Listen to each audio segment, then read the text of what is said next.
नमस्कार, मैं हूं आपके साथ सिरांधा शेखर। बुलेटिन में सबसे पहले बात उस बेटे की जो बिहार के लिए न्यौछावर हो गया। जी हां, चीनी सैनिकों के साथ संघर्ष में शहीद हुए बिहटा के जवान सुनील कुमार को आज अंतिम विदाई दी गई। मनेर के हल्दी छपरा गंगा घाट पर शहीद सुनील कुमार का अंतिम संस्कार हुआ। इस दौरान उन्हें गार्ड ऑफ ऑनर दिया गया। इस मौके पर मौजूद सभी की आंखें नम हो गईं। उनकी अंतिम यात्रा में जन सैलाब उमड़ पड़ा। सुनील कुमार बिहटा के तारानगर के सिकरिया के रहने वाले थे। वर्तमान में उनका परिवार दानापुर में रह रहा है। सुनील कुमार 2002 में इंडियन आर्मी का हिस्सा बने। सुनील कुमार अपने पीछे 2 बेटे और 1 बेटी को छोड़ गए हैं। शहीदों के चिताओं पर लगेंगे हर वर्ष मेले। वतन पर मरने वालों का बाकी यही निशान होगा। जी हाँ, इसी मिट्टी में जन्मे हमारे वीर सपूत सुनील कुमार इसी मिट्टी की रक्षा करते हुए देश के नाम शहीद हुए। सारे लोग जो हैं वो आंखों में आंसू हैं, पर सीना जो है वो गर्व से चौड़ा है, क्योंकि सुनील कुमार ने शहादत दी है। गंगा की ये लहर कह रही है कि सुनील का ये शहादत ज़ाया नहीं जाएगा। लोग जो हैं वो बदला मांग रहे हैं ऐसे सुनील को जिसने हमारे देश की रक्षा करते हुए अपने प्राणों की आहुति दी। ऐसे सुनील को हमारा सलाम है। कैमरा पर्सन अजय दुबे के साथ रवि एस नारायण, न्यूज़ 18 पटना। और बिहटा के शहीद सुनील कुमार को नम आंखों से विदाई दी गई। उनकी वीरता के किस्से हर तरफ सुनाई पड़ रहे हैं। देखिए रिपोर्ट।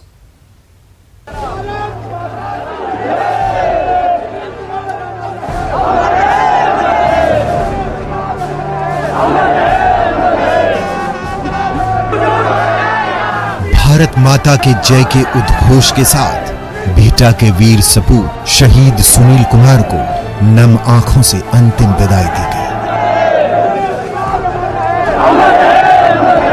शहीद सुनील के जयकारे से पूरा आसमान गूंज उठा।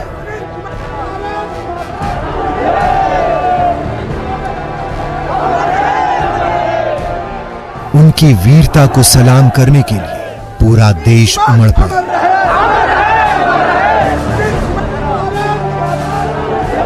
बिहटा के लाल ने अपनी जान पर खेलकर चीन के नापाक मंसूबे नाकाम कर दिए। पत्नी रिक्की देवी और बिटिया सोनाली ने नम आंखों से उन्हें आखिरी सलामी दी।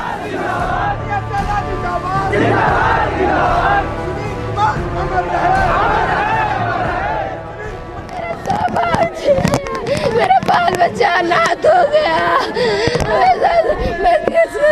मैं किसके सहारे जीऊंगी? बाल बच्चे को कौन देखेगा? बाल बच्चे को मेरा कौन परवरिश करेगा? मेरा सुनील अमर है। इंसाफ मिलना चाहिए और चीन से बदला लेना ही है। तभी मेरे पापा को आत्मा को शांति मिलेगा। तभी मेरे पापा को आत्मा को शांति मिलेगा और हमें पापा का बदला लेगा। चीन का सामान को बहिष्कार करे। भारत में चीन का कोई प्रोडक्ट ना इस्तेमाल हो। चीन का सारा सामान बहिष्कार हो। शहीद सपूत को अंतिम विदाई देने के लिए हर तरफ भीड़ उमड़ पड़ी। जो सुन रहा था, अंतिम दर्शन के लिए पहुंच रहा था।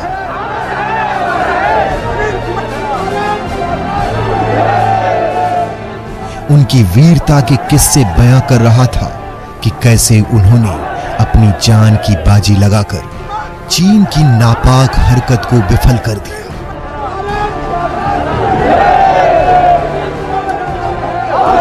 ये सारा जो काफिला आप देख रहे हैं कि 20 किलोमीटर तक यही काफिला लोगों की जो है एक नज़र जो है वो देखना बस चाह रहे हैं अपने जो शहीद हैं। और वो 20 किलोमीटर की लंबी यात्रा, और हर लोग जो है वो कह रहे हैं उनके अंदर एक ढंग से अफसोस है कि उनके शहीद जो है, लेकिन एक गर्व भी है कि हमारा शहीद जो है वो देश के लिए शहीद हुआ है। हम लोगों का नाज है, मिट्टी का लाल, बिहार के मिट्टी का लाल, भारत का सपूत। इसने शहादत 135 करोड़ लोगों के रक्षा के लिए, भारत माता के रक्षा के लिए दिया है।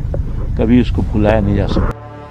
बहरहाल लद्दाख बॉर्डर पर अपनी शहादत देकर सुनील कुमार जैसे भारतीय सैनिकों ने चीन की कोशिश सफल नहीं होने दी।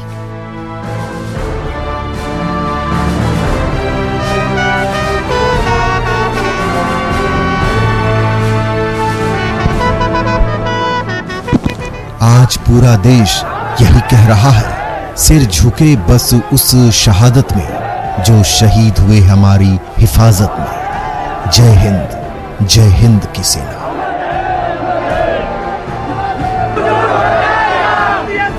Ravi S Narayan, news 18 Patna. तो चीन की धोखेबाजी के कारण भारत के 20 जवान शहीद हो गए। आज जहां बिहटा के जवान सुनील कुमार को अंतिम विदाई दी गई, वहीं शाम तक अन्य 4 जवानों का पार्थिव शरीर भी पटना पहुंच जाएगा। भोजपुर के जवान चंदन कुमार, सहरसा के जवान कुंदन कुमार, समस्तीपुर के जवान अमन कुमार, वहीं वैशाली के जवान जय किशोर सिंह का पार्थिव शरीर आज पटना पहुंचेगा, जिसके बाद उनके घर उन्हें लाया जाएगा।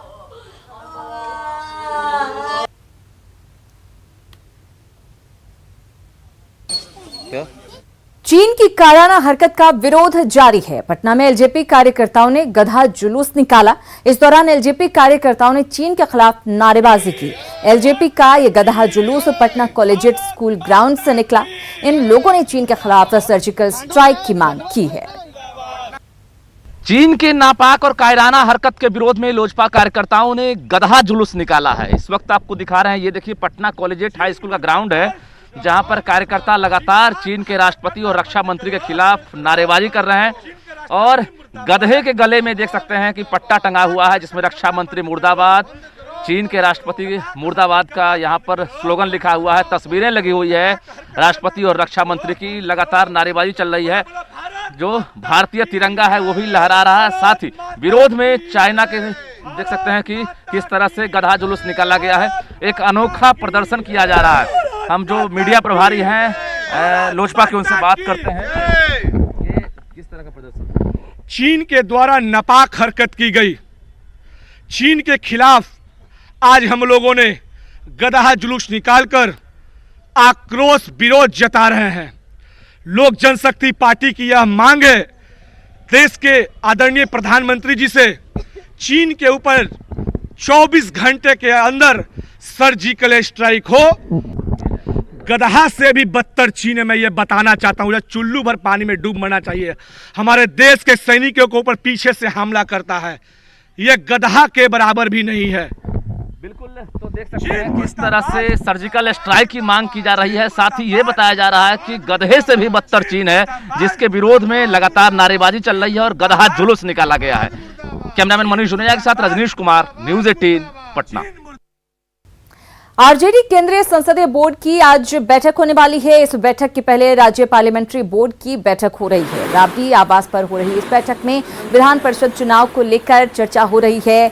आपको बता दें कि विधान परिषद की 9 सीटों के लिए चुनाव होना है। आज से नामांकन करने की प्रक्रिया शुरू हो गई है। संख्या बल के हिसाब से आरजेडी को 3 सीटें मिलनी तय है।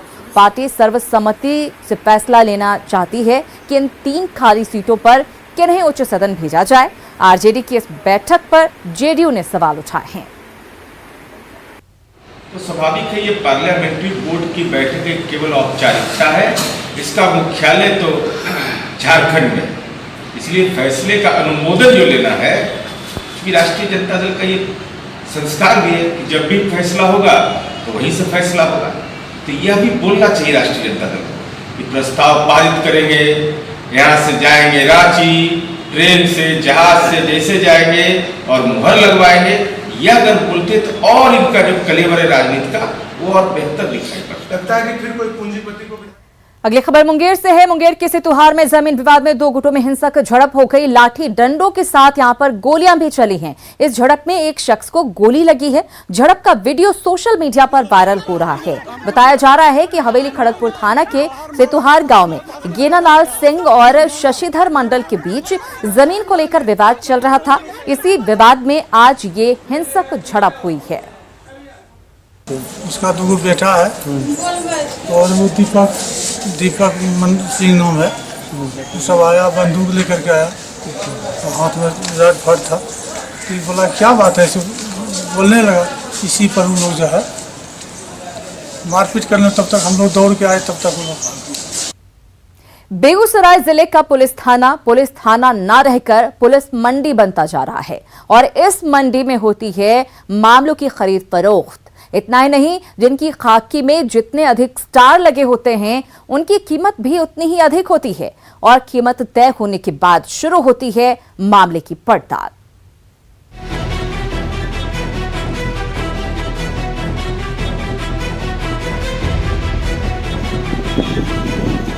बेगूसराय के साहेबपुर कमाल थाना के मूसा चौक की रहने वाली जीना देवी ने जिले के एसपी से न्याय की गुहार लगाई है, क्योंकि जीना देवी की शिकायत पर थाने में कोई सुनवाई नहीं हुई। वहीं इसके उलट सुनवाई करने के लिए थाने के दारोगा ने घूस की मांग कर डाली। ठीक था। सवेरे क्या बजे बेसा? सवेरे आओ 8 बजे। क्या बजे? 8 बजे। अच्छा ठीक है सर। तो सुनिए न, तब सर पे बोल देवे तब न सर, तब अथियो न करवे सर। कहाँ से ले सर, गरीब आदमी छिए। हाँ तो कितना लेके आ रहे हैं? अच्छा ठीक है, तो हम 500 ला के अबे सर। ठीक है ना? ठीक है सर, ठीक है चाहिए तब ला। हाँ उतने में कौन सी होगा, वो भिक्षा कौन चौकीदार है हम? नहीं सर, चौकीदार के ना 500 रुपए तो अच्छे सर। तो कहाँ से देवे उतना सर? हाँ सर, कल मजबूरी भे गए, न आए पहले पैसा न आए रहे सर। ज्वार के लिए हन 7,000 रुपया सर। अभी घरे में छिए, बोलिए तो आइए। आइए। हाँ 7,000 सर रुपया होले। अच्छा आओ, कम हो जते सर। हाँ दबंग पड़ोसियों ने जीना देवी के घर का रास्ता बंद कर दिया है और पूरे परिवार के साथ मारपीट की है। इसकी शिकायत लेकर जीना देवी साहेबपुर कमाल थाने पहुंची थी, जहां आरोप है कि दारोगा महेंद्र सिंह ने इनसे शिकायत पर कार्रवाई करने के लिए 15,000 रुपए की मांग कर डाली। तब महेंद्र बाबू के पास गए कि पैसा दो, हमको घूस दो। कहलिए सर कितना हम देंगे सर? कल के कि कहलिए हम सर 500 रुपया देंगे। कल के 500 हम चौकीदार हैं जो लेंगे आपसे 500 रुपया? नहीं देंगे। 15,000 रुपया ला। कहलिए 15,000 सर नहीं चल, कहाँ से ला के दे गरीब आदमी। कार्रवाई के लिए घूस मांगने का ऑडियो वायरल होने के बाद पुलिस महकमे में हड़कंप मचा है। हालांकि डीएसपी मुख्यालय की माने तो जांच के बाद ही ऑडियो की सत्यता की पुष्टि होगी और अगर ऑडियो वाकई में दारोगा महेंद्र सिंह का है तो उन पर कड़ी कार्रवाई की जाएगी। वीडियो तो बहुत सारा होता है, लेकिन बाद में उसकी सच्चाई पर ग्रहण लग जाता है, तो हम इसकी जांच करवा लेंगे और जांच होने के बाद में अगर यह पाया जाएगा कि कांड का आईओ के द्वारा पैसे की मांग से संबंधित बात की जा रही है, वही आदमी हैं, तो इनके विरुद्ध में विधि सम्मत कार्रवाई हेतु वरीय पदाधिकारियों को लिख दिया जाएगा। जांच चल रही है और जल्द सच सामने होगा, लेकिन अगर ये वायरल ऑडियो वाकई में सच साबित होता है तो फिर खाकी पर भरोसा कौन करेगा? न्यूज़ 18 के लिए बेगूसराय से संतोष की रिपोर्ट। तो खाकी का एक चेहरा ये भी देखने को मिला है। चलिए बात करते हैं सीवान से आ रही खबर की, जहां उत्पाद विभाग की टीम ने सब्जी में छुपाकर लाई जा रही करीब 50 लाख मूल्य की विदेशी शराब की खेप को जब्त किया है। विदेशी शराब की यह बड़ी खेप नागालैंड से सब्जी में छुपाकर लाई जा रही थी। उत्पाद विभाग की टीम को देखकर कारोबारी शराब से लदे ट्रक को छोड़कर फरार हो गया। उत्पाद विभाग की टीम गाड़ी नंबर के आधार पर अब जांच में जुट गई है कि ये शराब की खेप सीवान में किसके द्वारा मंगाई गई थी। चैनपुर ओपी के अंतर्गत पंजुआर गांव के निकट एक सुनसान जगह पर ट्रक लगा करके उसमें से विदेशी शराब की बड़ी खेप को सीवान में उतारने की तैयारी थी, लेकिन वक्त रहते उत्पाद विभाग को इसकी सूचना मिल गई और आरजेडी के राष्ट्रीय उपाध्यक्ष और लालू फैमिली के लिए संकट मोचक माने जाने वाले रघुवंश प्रसाद सिंह के कोरोना संक्रमित होने के बाद से जहां आरजेडी में हलचल मची है, वहीं एम्स में उनका इलाज कर रहे डॉक्टर की माने तो उनके फेफड़े में इन्फेक्शन है और रिपोर्ट कोरोना पॉजिटिव आया है। हालांकि नोडल अधिकारी के मुताबिक रघुवंश प्रसाद की स्थिति फिलहाल सामान्य है। बिहार के कद्दावर नेता और आरजेडी के राष्ट्रीय उपाध्यक्ष रघुवंश प्रसाद सिंह अभी एम्स में भर्ती हैं और कोरोना संक्रमण का जो कोविड-19 का लक्षण उनके अंदर पाए गए हैं। इस पर बात करने के लिए हमारे साथ जो नोडल ऑफिसर हैं डॉक्टर संजीव, वो हमारे साथ हैं। डॉक्टर साहब, जो खबर आई डॉक्टर रघुवंश प्रसाद सिंह को लेकर, बेहद पूरे आरजेडी में तो हलचल मची हुई है। क्या जानकारी आपकी तरफ से और क्या कुछ रिपोर्ट में आया? रघुवंश प्रसाद जी परसों एडमिट हुए थे और अभी उन्हें आइसोलेशन वार्ड में रखा गया है। उनकी स्थिति पर चिकित्सकों की टीम पूरी नज़र बनाए हुए है। उनको फेफड़े का संक्रमण है, न्यूमोनाइटिस है और साथ में कोरोना टेस्ट भी पॉजिटिव आया है। तो उस हिसाब से जो ICMR के गाइडलाइन के तहत ट्रीटमेंट है चल रही है। उनकी स्थिति अभी स्थिर है। उन्होंने 7 तारीख को वहाँ एक बड़ी ये भी की है, रैली जो हुई थी उसमें भी वो शामिल हुए थे। तो क्या इन सब लोगों को भी जांच के दायरे में रखा जा सकता है? इसके बारे में मुझे कोई जानकारी नहीं है, लेकिन जो भी इनके संपर्क में आए होंगे उनको उनकी स्क्रीनिंग करनी चाहिए। तो एक अच्छी खबर हम कह सकते हैं कि जो डॉक्टर बता रहे हैं कि पहले जो स्थिति है वो सामान्य है, कोरोना पॉजिटिव के पाए गए हैं, लेकिन हालात अभी भी स्थिर है और वो एम्स में उनका बेहतर इलाज चल रहा है। कैमरा पर्सन अभिषेक के साथ अमित कुमार सिंह, न्यूज़ 18 पटना। और बारिश लोगों के लिए मुसीबत बन गई है। लगातार हो रही बारिश की वजह से मुंगेर में कई नदियां उफान पर हैं। खर्रा नदी में भी पानी की धार काफी तेज हो गई है, जिसके कारण धपड़ी के असरगंज में बन रहे पुलिया का निर्माण कार्य बाधित हुआ है। यातायात के लिए बनाया गया डायवर्जन यहां पर बह गया है। डायवर्जन के बह जाने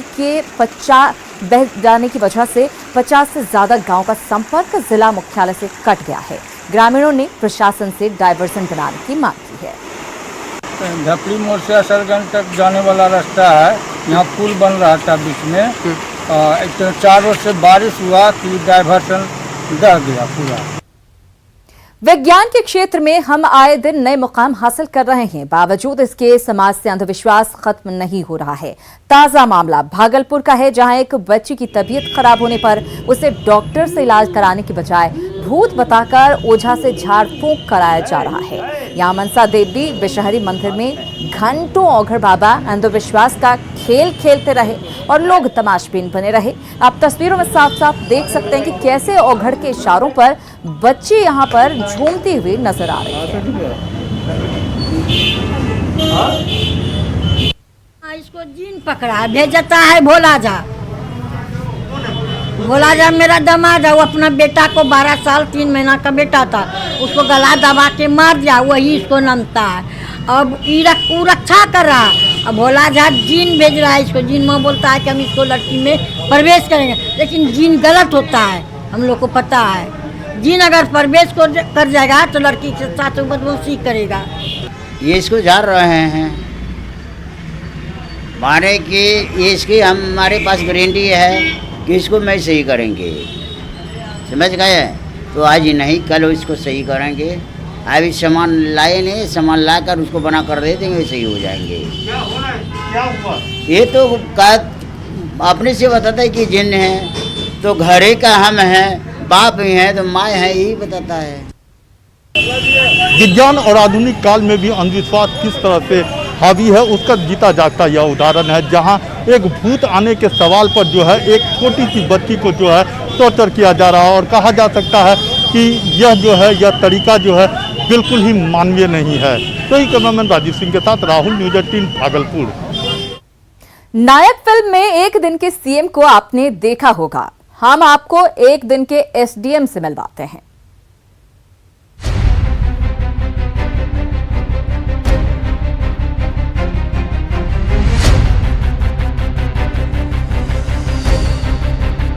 कुर्सी पर बैठकर लोगों से बात करती, लोगों की समस्या सुनते इस लड़की की उम्र पर मत जाइए। ये अरवल की एसडीएम है, चौंकिए मत और ना इसकी उम्र से धोखा खाइए।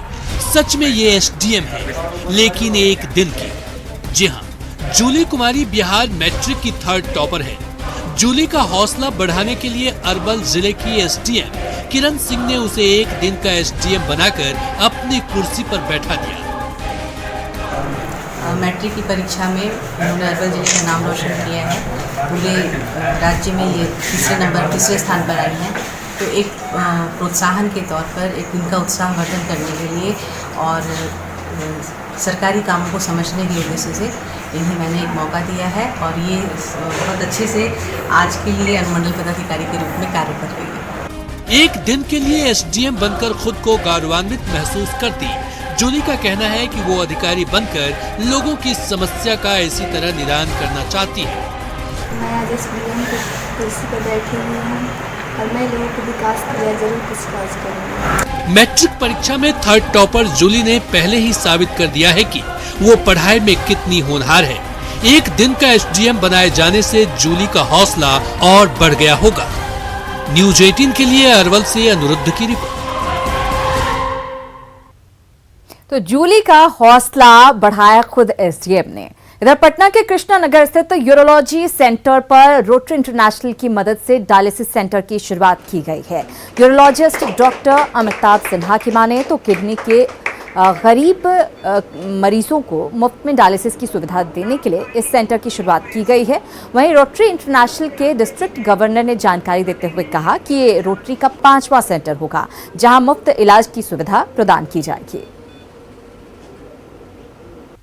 ओवरऑल मेडिकल बर्डन पेशेंट्स पे फाइनेंशियल बर्डन इतना हो जाता है कि वो पुअर लोग उसको अवेल नहीं कर पाते हैं। उन पुअर लोगों के लिए रोटरी इंटरनेशनल के साथ मिलकर के ये डायलिसिस सेंटर खोला गया है, जिसमें हम लोगों का एम एक ही है, रोटरी इंटरनेशनल का एम एक ही है कि नो प्रॉफिट नो लॉस पे एक सेंटर चलाया जाए जहां पेशेंट को अलग से कोई पैसा देने की ज़रूरत ना पड़े। करीब 10% ऐसे मरीज को हम लोग आइडेंटिफाई करेंगे जो बहुत ज़्यादा गरीब हैं, उनको हम प्रयास करेंगे कि उनको फ्री डायलिसिस हो। पटना में आपने इस तरह की मुहिम चलाई है, क्या भविष्य में कोई जिला और ऐसा रहेगा जहाँ पर ये पटना नहीं, हमारा जैसे हमारा डिस्ट्रिक्ट होता है बिहार झारखंड मिला करके, ये पटना के अंदर हमारा दूसरा यूनिट है। और इसी के साथ अपना बिहार में फिलहाल इतना ही, लेकिन कुछ ही देर में देखिए जोहार झारखंड।